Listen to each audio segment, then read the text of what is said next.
Packet pushers. Hey everyone, and welcome to another episode of Packet Protector, the podcast at the intersection of security and networking from the Packet Pushers.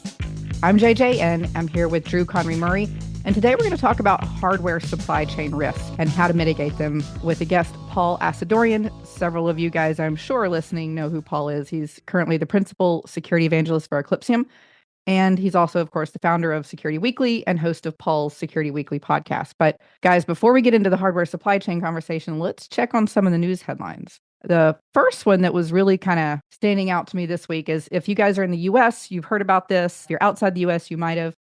Tuesday, so March 26th this week, 1:30 in the morning, the Francis Scott Key Bridge in Baltimore collapsed after a Singapore-based cargo ship lost control and plowed into a bridge support column at about 8 knots, which is pretty quick.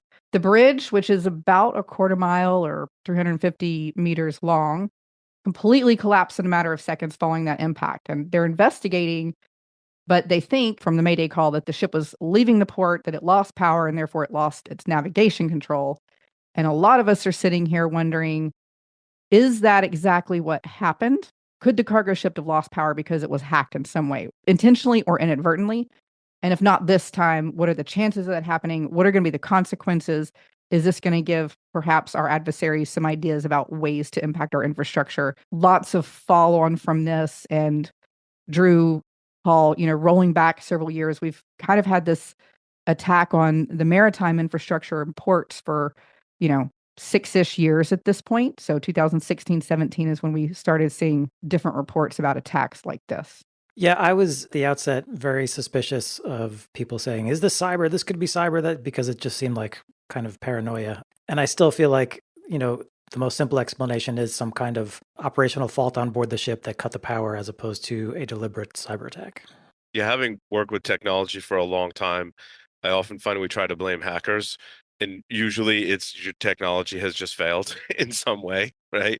So I think that's likely the case here, although I do think it gives people ideas, which is kind of dangerous in terms of disrupting our, delicate supply chain infrastructure, especially when just even talking about shipping goods and services. So yeah, I guess I feel like obviously there are weaknesses in our system that can be exploited, but supply chain attacks like this also have effects on, people who we consider our adversaries, like China, because they're the ones doing most of the exporting. So anything that slows down our ability to take in and process those goods also hurts them. yeah, So it's kind of like, I was thinking the same thing.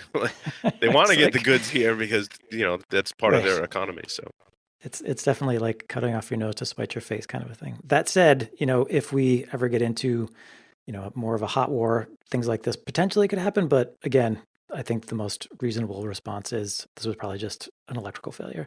Although, JJ, you do note that there has been some concerns about port security in general, especially around, I guess there are Chinese manufactured cranes that are used in lots of ports in the US and all over the world.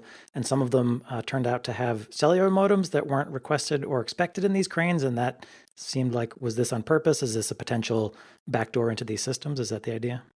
Yeah, I definitely have concerns about that. Working in critical infrastructure, I'm curious what Paul's thoughts are here in a second, but that's not a warm, fuzzy feeling when you find out that there's something that has, remote communication capability, and especially cellular, because it's a lot harder for most organizations to detect without, special tooling to do that. It wasn't only not requested, it was specifically not requested.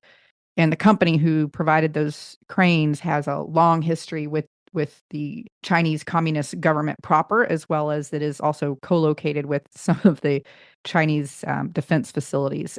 So there's like this long domino effect of things that don't look good and sort of bad signals tied around the company that supplied the chains. So it's definitely concerning to me. This also sort of bubbled up. It's been going on for a few years. It kind of bubbled up around the same time as we're finding that, the Chinese have had persistence of like 5 years in infrastructures like customer equipment, ISP devices that are logically and physically adjacent to a lot of these other critical infrastructure connections. And so that's also just the timing looks very bad. yeah, it's super hard to validate what's inside of a device to look for this kind of thing. I mean, it's not impossible, but it's more resource issue, right? If I'm a company and I'm bringing in, 1,000 of these devices, I want something that's going to run on these devices and audit the firmware and hardware and software that's on it to tell me things like, hey, did you know that there was a cellular modem inside here? If we were to interrogate the device, we could probably determine that. And I think that's where we need to be. But I think we're very resource constrained because doing that on a lot of these devices is very time intensive and requires research. Let me ask you, because, these cranes are huge. They're not the normal cranes you see, pulling building pieces up as you drive down the highway. They're giant port cranes. And, I mean, cellular devices can be, Tiny. of less than inches in size. I mean, especially for something that's not communicating constantly, if it's, just kind of coming on every once in a while, how do they find that unless you have some type of RF monitoring? Well, we're going to get into this in a minute with supply chains. Are there ways to find electronics that are not meant to be and not expected on a device? I mean, I would hope that this communications device in this example is connected to the computer that drives the crane, that you could interrogate and evaluate to say, hey, on this, computer that controls this physical thing, there's this extra communications device. We should be able to pick up on that. I'm not sure of the architecture of cranes, but I know in a lot of other cases, right, we're looking at the interrogating the hardware, going, what's inside this thing? To go, that's not what I expected, right? So there's a lot of work on both sides of suppliers and consumers to get that done. From an RF perspective, yeah, that gets tricky monitoring all of that RF. Yeah, it's a lot of spectrum to cover. Yeah. All right. In similar news, there's a new acoustic side channel attack on some keystroke detection, which was interesting because we've seen a series of these sort of side channel attacks with different mechanisms of sort of monitoring in order to derive keystrokes. Researchers have published a new paper, actually, because not to be confused with one that came out a little bit ago that was high accuracy. So, a new method for acoustic side channel attacks in which they analyze the sound waveforms of keystrokes to determine the keystrokes' timing, intensity, and frequency, exposing sensitive information. Yeah, this is an interesting paper. The researchers were able to pretty accurately predict a user's keystroke, 43% of the time on average, they say, without requiring a specific model of keyboard to be used, without eliminating ambient noise, although their test did assume only one person in a private office, but still they weren't controlling for the regular noise that you generate in an office. And they collected the sound of these keyboards using the built-in microphone on the subject's computer rather than, high-end or specialized audio equipment. So, basically using the stuff that you would find in someone's office to capture the acoustics of these keystrokes and then put them into an algorithm to see if they could then determine what was being typed. Yeah, that's an interesting aspect of the attack because if I compromise one computer, I mean, I could just install a keystroke logger on it. But if there's another computer in the office with a keyboard on it that's maybe not connected to the internet, or I can't access as an attacker, I can potentially get those keystrokes as well. So it makes this attack, somewhat interesting. We see these all the time, all the different ways to create these covert channels using some kind of side channel. We've covered them over the years. The fans, can make noise. The LED blinking lights, like there's a million ways to do that. One of the interesting attacks that we covered that I think is probably you need to pay attention to more than these covert channels is well, one is mouse jacking. So that attack was publicized in 2016, but it's still happening today. I read an article around a pen test using a Flipper Zero with an add-on. They were able to inject a payload, over a vulnerable mouse or keyboard dongle. So we need to make sure we get those out of our environment or update the firmware on them. And then there's been some new Bluetooth attacks. One does the keystroke injection over Bluetooth, so very similar to mouse jacking, but on Bluetooth. I think they actually call it blue jacking. And the other is Blue Spy, which lets you intercept the communications between your computer and your Bluetooth headset. So there's been some new research in the Bluetooth area that I find interesting. Bluetooth is an ever growing snowball of dumpster fire. Yes. Yes. Yeah. I was just looking. So I came from a SIGINT family. And this kind of reminded me of all of these side channel attacks remind me of sort of the Tempest collection of Yes. intelligence gathering that have been prevalent for, many, many decades at this point. So always interesting. I don't have immediate fears and concerns about this particular attack. 43% accuracy is not high. It is high considering not really needing special equipment, keyboard, etc. Yeah, they did have to collect samples from their test subjects as well first to have sort of a dictionary of words of how they typed them. So that also adds to the difficulty. Don't think that would be too hard, but I would be concerned if you had that coupled with a mobile device that had been compromised, because now you just have a microphone running around, probably on the person or with the person, whatever they're doing, and getting that access sort of persistently. Yeah, it's an interesting paper, and they talked a little bit about countermeasures, and I'm probably dating myself with this reference, but it makes me think of the cone of silence from Get Smart. Yes. Drew, leave it to you to pull out a Get Smart reference. I love it. Do I just need to type quieter now? Is that what I'm doing here? Oh my God. Wow. Flashbacks there. Well, kind of continuing this hardware conversation, let's pull Paul in a little more deeply and talk about the meat of this. So we've talked about supply chain. We talked about how that's typically for most of us, I think in network engineering, we're like, yeah, whatever. That's a policy, paperwork, procurement problem, not my problem, not my circus, not my monkeys. But there is an entire ecosystem around validating infrastructure integrity. And there's some, Paul gave an example of, hey, we could actually look at the, computer driving the crane and start to examine the things, inputs and outputs going in it, make sure that nothing is happening that shouldn't be and everything that should be happening is happening. And so Drew and I were talking a couple of weeks ago and, sort of thinking through a couple of scenarios that this might be appropriate for. And I think we were thinking technology manufacturers, your typical networking infrastructure, Cisco, Juniper, HP, blah, blah, blah. They've contracted with manufacturing facilities around the world typically, and they need to validate those completed systems have been built and then assembled to spec and don't have, extra little bits in them. And of course, in the federal side, we've got TAA compliant things where we do some additional checking. And then also, I'm just assuming, some of the large organizations out there, data centers, DoD, large financial organizations like probably, the Bank of Americas of the world, Metas, Googles, Amazons, NVIDIA, Microsoft. These organizations, and especially those that are developing AI technologies, can't really afford any type of leaking or extra help, I'm air quoting, right, in those devices, those hardware devices. And then I think you had also kind of talked about, Drew, counterfeit components. I think most folks in the networking space are probably going to run into counterfeits, probably more than tampered devices, but it is part of that, supply chain question. So, Paul, are these the primary use cases for this type of additional validation and testing? Yeah, absolutely. And the challenge we have right now is gaining that visibility into these devices or boxes that we purchase and we drop them in our networks or, wherever in our organization.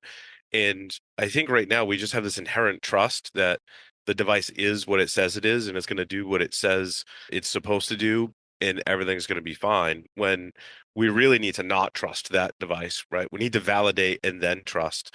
And that validation takes different shapes and forms, but it's an important step to validate, is the firmware that it says it's running really the firmware from the manufacturer, right? Or has it been tampered with? And then we couple that integrity checking with also vulnerabilities as well. In fact, Cisco just released a patch for one yesterday or today to fix a secure boot validation vulnerability, right? So with those types of vulnerabilities, now an attacker can modify firmware and get that system to boot it, and you wouldn't be the wiser unless you had some tooling to catch those particular scenarios. So what are the risks then of a device that's purposely tampered with, say, at a manufacturing facility? Is it putting in some kind of backdoor to exfiltrate information or something else? Typically, right, it would maintain persistence is one thing, right? It's one thing to get in from the front door, if you will, where you're likely to be caught and then, do the remediation and wipe it out. But in the terms of the firmware being tampered with, those can persist across reboots, across, wipes. We've seen attackers get inside your backup files of your various appliances. So even if you wipe the appliance, that malicious code gets put back, typically calls back home. And I think the trend that we're seeing now is it's being used as a jumping off point, particularly for ransomware, to get into an Active Directory environment, for example, is a lot of what we see attackers using this type of thing for. Now, that's an interesting twist I didn't see. Can you connect those dots for me? So they're going through hardware exploits to then use that as a pivot point into Active Directory? Yeah, a lot of it's happening in VPN and firewall appliances that have that connection to Active Directory in some way. And so gaining access to that device, you start getting your hooks into Active Directory, and they're using that access to ransomware like they would if they got into a Windows device. But they're banking on these VPNs and firewalls, as an example, are connected to the internet and contain vulnerabilities, and they're hard to patch, right? Patching means downtime and planning.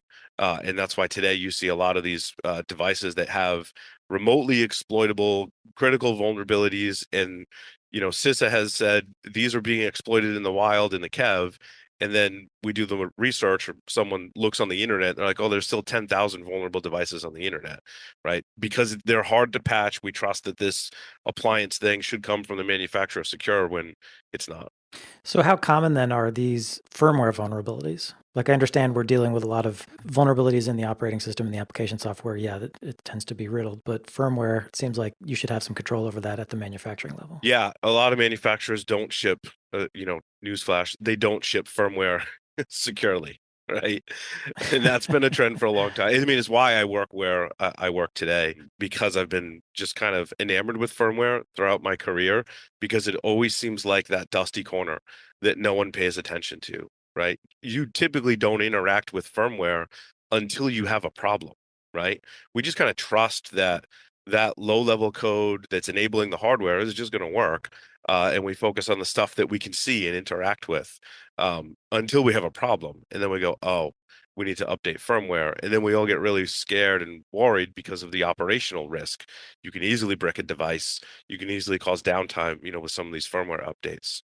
And so many of those updates, I mean, just coming again from like the traditional on-prem infrastructure manufacturers, a lot of them, even if you were trying to do your due diligence and maintain it properly, they don't even support secure file transfer protocols. You basically have to temporarily enable something like FTP or TFTP to get either config files or firmware if you're manually downloading it into that device, and then you can step it back up. The firmware itself is one thing, but then there's these other pieces that they just kind of suck at as well that's related to maintaining the integrity of that firmware. Yeah, and I mean, this greatly varies across many different types of devices, but I think in general, actually, conversations I've had recently with people thinking about how do we get better at remediating firmware vulnerabilities in our organizations, and it comes down to making that process easy, right? If we have to go enable a protocol, then do the thing and disable the protocol, and it's, it can be a nightmare to get these things updated, but it's in my mind the critical path, right? That we have to fix these vulnerabilities because attackers are going to go after it, right? Attackers go after devices and firmware because we may not be paying attention to them as much as we do our Windows systems, right? They can fly under the radar, they can maintain persistence, and these systems are typically vulnerable.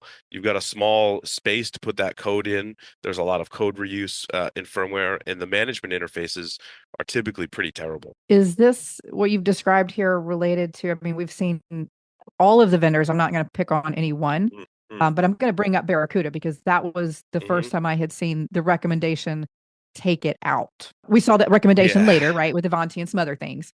But Yes. that was the first time I had seen a recommendation come is not patch it, not this, not change config, not put some mitigating control around it, take it out.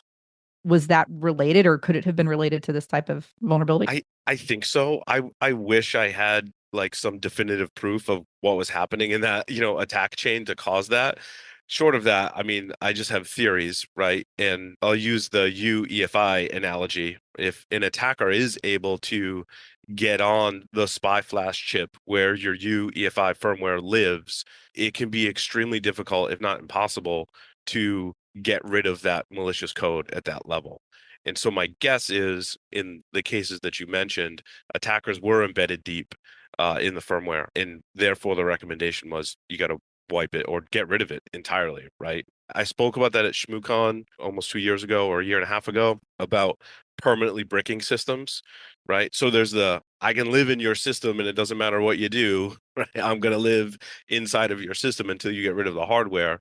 But there's also with that low level access, if I want to cause destruction, that's certainly possible. There's research papers that support you can cause physical damage to something with a firmware based attack. So how then do I test firmware? Is this something that I can do in my organization, or I need to go to a third party? And then how does the third party do it? I hate to just blatantly promote my day job. It is what we do at Eclipsium. And I do write about and research the, kind of manual methods, right? I mean, that's a lot of what we do is manually pulling apart firmware, trying to create an SBOM off of that firmware, trying to look at the various components inside of that firmware, reverse engineer it to find vulnerabilities, whether that's binary or static analysis. And it tends to be very time consuming and, takes a great deal of technical skill. And that's where a lot of tooling is coming along to help you do that, right? There's projects like Emba, for example, is an open source project that you can give firmware and it'll automatically pull it apart, look for vulnerabilities, tell you about vulnerable libraries, look for new vulnerabilities in code using static analysis, and things like that. I have a question. What total gut check, like just off the cuff, if you had to guess based on the population you've seen of these situations, what rough percentage is actually malicious? Like this was put there on purpose versus just poor coding design out the gate from something? Yeah, usually it's a vulnerability or configuration mistake that just happened, right? It wasn't that someone actually tampered with it and put a backdoor through the supply chain. Most of the time, there is a vulnerability or configuration mistake. Then, once it's deployed, an attacker will take advantage of that to embed themselves inside of the firmware. And what about like all of the different hooks that the manufacturers have for different diagnostic, either through the manufacturing process or as QA, afterwards? Is I've heard a couple of like one-off stories about some of the vulnerabilities related to those sort of, because they're kind of backdoors into that device typically. Is that Yeah. common or? I am seeing it being less common, right? In one particular case, for example, in Intel-based systems, there's what's called manufacturing mode. So we've seen over time. So that's a process where, as you were describing, JJ, right? The manufacturing process happens, and there's a lot of debugging and system configuration that has to happen. That should all culminate in the case of like a PC, laptop, or server with turning off manufacturing mode, right? With manufacturing mode on, the manufacturer is supposed to write keys to certain chips that are not supposed to be changed, right? And close off those circuits, basically, is how it works. And there have been cases over time where manufacturers haven't closed out manufacturing mode, which means if an attacker gets on the system, they can write new keys to that and load whatever firmware they want, bypassing any kind of checks, such as secure boot. We're pausing the conversation for a brief reminder that Packet Pushers has a Slack community, and you can join for free. Whether you want to ask questions, share tech tips, swap stories, or just connect with other engineers, the Slack community is a friendly, collegial space. Check it out at packetpushers.net/Slack. That's packetpushers.net/Slack. And now back to the show. And I gave some of the examples Drew and I came up with like network infrastructure, but it sounds like this actually, rightly so, would extend down to servers, endpoints, pretty much anything Yeah. that's critical. Yeah, and so like when I say secure boot, like I referenced Cisco and secure boot, to my knowledge, I don't believe that's UEFI secure boot. So a lot of these network appliances for network gear, for example, the manufacturer will implement their own secure boot process, meaning when that device loads the bootloader and the firmware, it's doing some kind of cryptographic check to make sure that it actually came from the manufacturer. And there's bypasses for various manufacturers.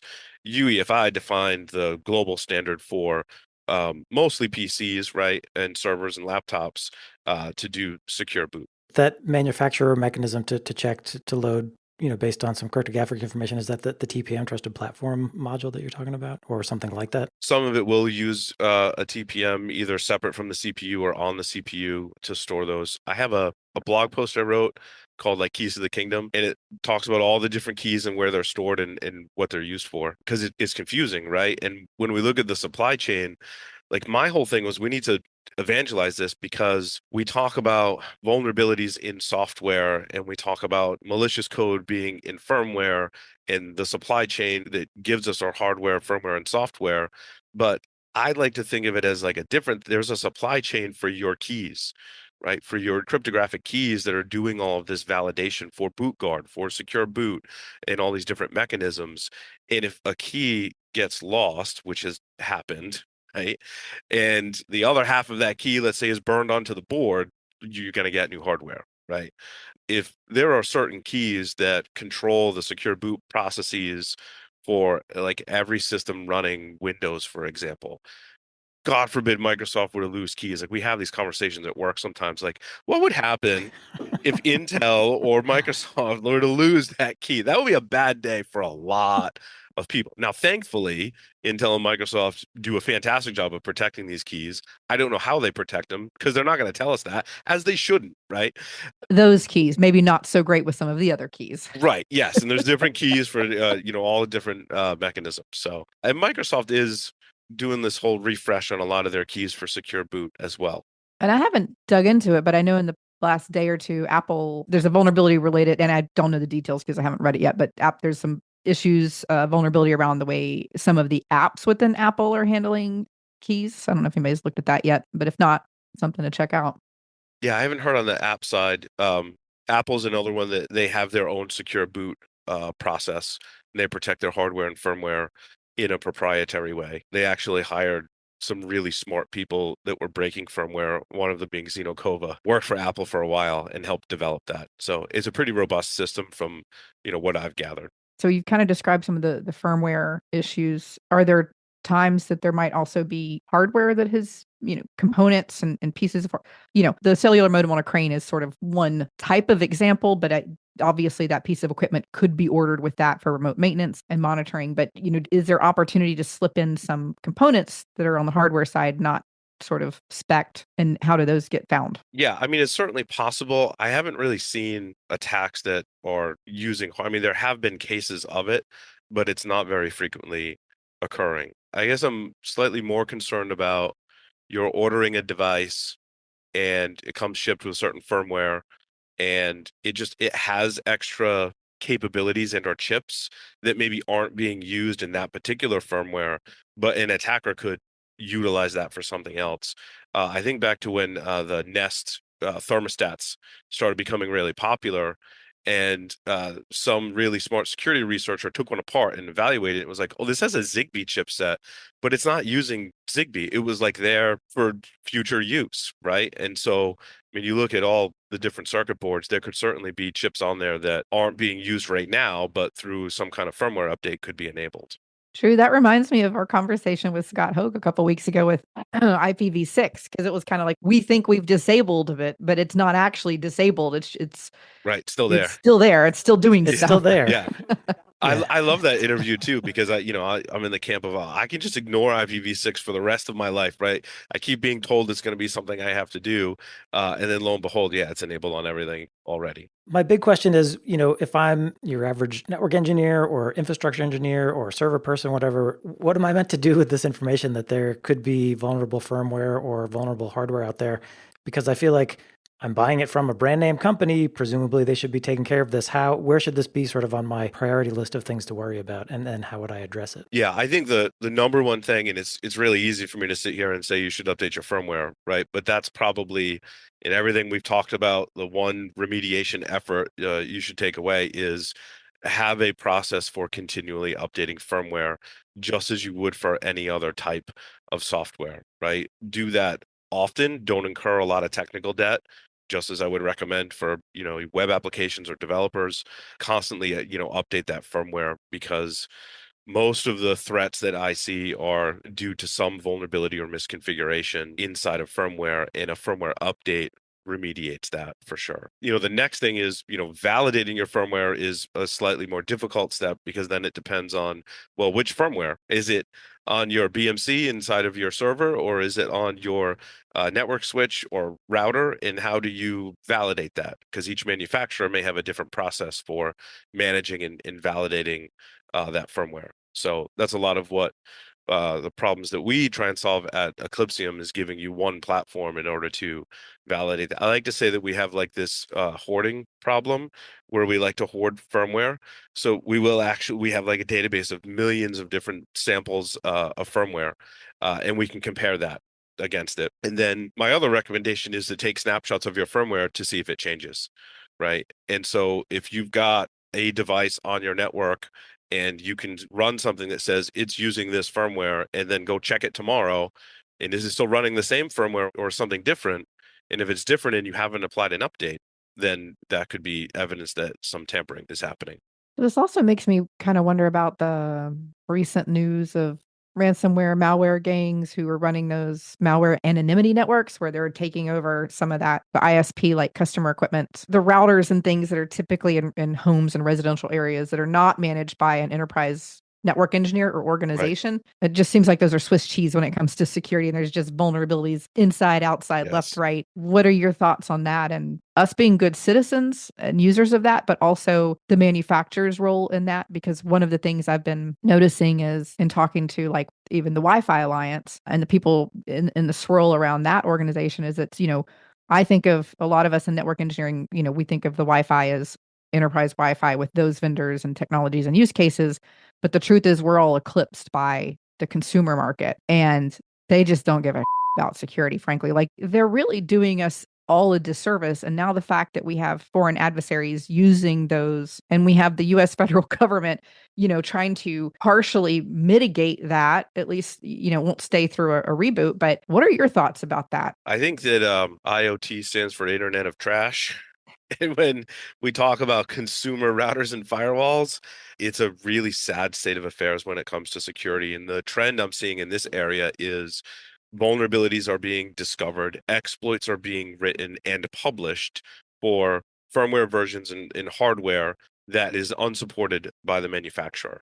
And the manufacturers, I won't name any names, D-Link, TP-Link, will say, well, you're out of luck. Go buy a new device, right? And economically, that's in the favor of the manufacturers. Like, why would we support this stuff when we want people to go buy something new? So I'm very concerned that like things like Mirai are going to continue to grow because if you look at older firmware that is now unsupported and you find a vulnerability, it will be there forever because it is unsupported. And so the attackers know this and they're bringing it into their tools so they can maintain their own attacker infrastructure using our commercial grade routers.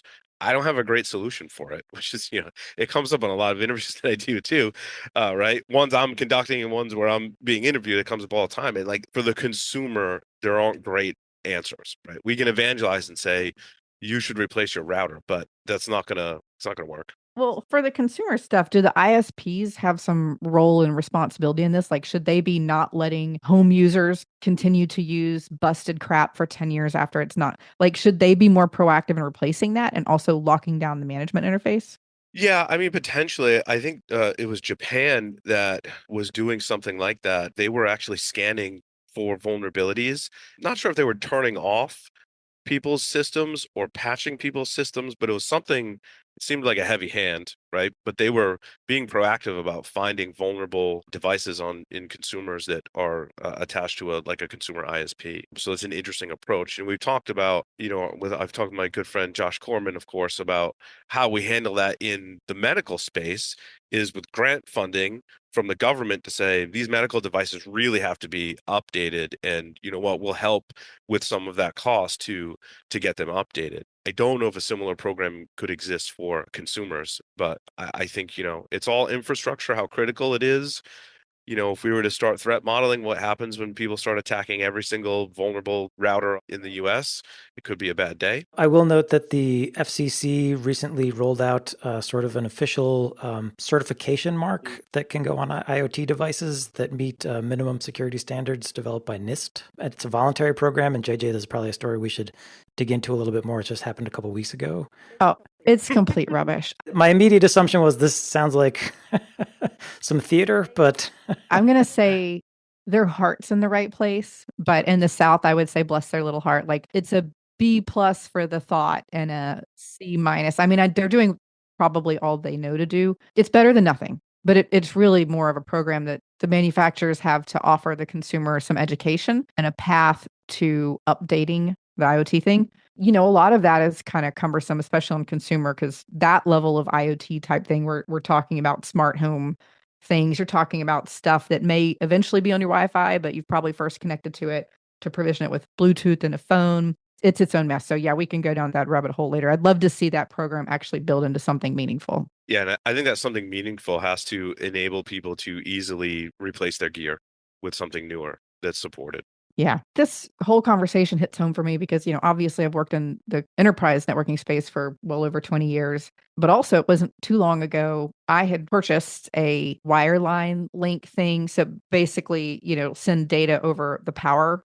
Yes. Yeah, like yeah, yeah. Yeah. So I was in a temporary place and using that to get network connectivity between two floors and realized that there was definitely traffic egressing not to places that my normal traffic flow egress to.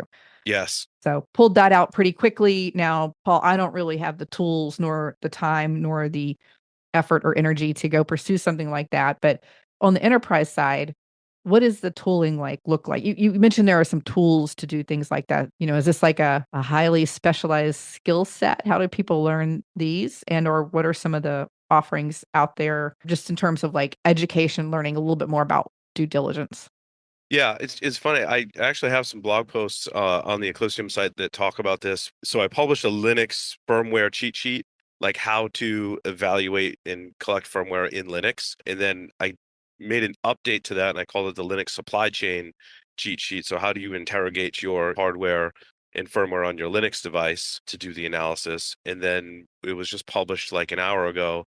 I did the same thing for Android. So the Android tool set is actually slightly different because if you can pull the apps off of an Android device, you can decompile them and look for things inside the code. For firmware, there's lots of different frameworks. Binwalk has been a tool that's been around for a really long time. And it's basically a manual decompilation or disassembly of the firmware, looking for things like file systems. So if there's a file system in the firmware, you mount that file system. And then there's like this interesting crossover between that and forensics. So like I'm looking at this as if it was a compromised Linux system. So if you study or stuff about forensics, you're going to have a great time coming in and like looking at reverse engineering firmware. And some of the tools are getting better. The Emba team is great. That's a tool that we spend a lot of time with internally evaluating because they've just done a great job of automating a lot of the tasks that we would do manually with like another set of tools. And so there's lots of advances in this technology as well, including emulation. So the other thing is if you don't have the actual device, but you can get the firmware for that device, and getting that firmware, if you've read some of the research recently, there's a lot of funny stories and references to things they don't necessarily want to publicize because they're like, we have to say how we got this firmware, and let's just say it came from a friend, right? And sometimes that friend, or sometimes they'll call it out, sometimes that friend is, I forget the website, but it looks at all the open file sharing buckets and lets you search it. So if you plug firmware in there, you might find some firmware. And then one strategy is to run that firmware in emulation. So there's been some advances in the technology to actually run that firmware in emulation, which can be very time consuming. It can take months. If it's a firmware that hasn't been emulated, it can literally take months to figure out how to get that to run in emulation. So Yeah, one of our probably mutual friends showed me is a Corellium recently mm, for emulating Apple OS. yes, yes. I was like, why does that sound familiar? Yeah, that's for Apple devices. Yeah. Yeah, kind of blew my mind. But because they don't expose anything, it's kind of reverse engineered where, that group has pushed. Yes, that's the other annoying thing about if I want to look inside of a firmware to see if it has any vulnerabilities, oftentimes we're encountering firmware that's encrypted by the manufacturer. And so what you'll also see in the research that's published out there is ways to decrypt said firmware, which is, I think, been pretty successful. I mean, maybe we're just publishing the ones that we can decrypt. And I say we, not we as Eclipsium, but there's a lot of other, companies, research groups that have done a great job of going, yeah, this firmware is encrypted. Here's how we decrypted it. And I think there's lots of reasons why manufacturers want to like not ship an SBOM and encrypt their firmware, protecting intellectual property. If it has open source software in it and they haven't disclosed that, that could be some legal ramifications. If there's lots of vulnerabilities, now you've got regulations like the CRA in Europe that says you're not supposed to ship stuff that has known vulnerabilities. Well, we can look and find those, that could be problematic. So the encrypting of firmware is super annoying. So, Paul, last question before we wrap then. We are talking about hardware. Can I also just dig into the hardware and pull it apart, particularly if I'm going after firmware? Yeah, absolutely. So much fun. Paul has a slightly twisted idea of fun. It is so much fun. high six-figure firewall. It's a lot of fun for me to rip this open. And So I didn't do it with those. However, I wrote a blog post kind of summarizing and validating some of the Android TV research that had been published. And what folks discovered was if you go to Amazon and you just type in Android TV and you buy the first few things that come up in the list, if you start taking those apart, because they're cheap, right? It's like $35. So you can interface with the hardware, pull out the Android bits and then figure out that it has been compromised already. So from the manufacturer, it had malware. So we call that pre-owned Android TV devices. And the hardware aspect of that was interesting because doing a couple of things, like you can clip directly onto the flash chip and you can potentially pull data off of it. One thing we did was actually use soldering techniques to remove the flash chip from the device and put that on a reader and read the image off of that, which was that was a lot of fun. And then there's also like pinout headers for things like JTAG or UART for your serial access that I use to gain access to some of those devices. So interfacing with the hardware is sometimes like the way to go analyze the device. But again, it's very time consuming. You need a special set of tools, both hardware and software, and knowledge on how to do that. I got a flipper recently and then went down some rabbit hole with pinouts for a couple of things. And I was like, no, like 3 hours later, I feel like I'm 12 years old again. We just need more hours in the day for curiosity. That's all. Yes, we do. well, Paul, thank you for being with us. This was a cool conversation, and I think maybe we have given folks something else to add to their list, but that's fine because that's why we're here. So thank you for joining us, and thank you for listening to another episode of Packet Protector. You can find us and subscribe wherever you get your podcasts. If you want more nerdy goodness on networking, wireless, cloud, network automation, and more, go to packetpushers.net, where you'll find thousands of hours of free technical content for your listening pleasure.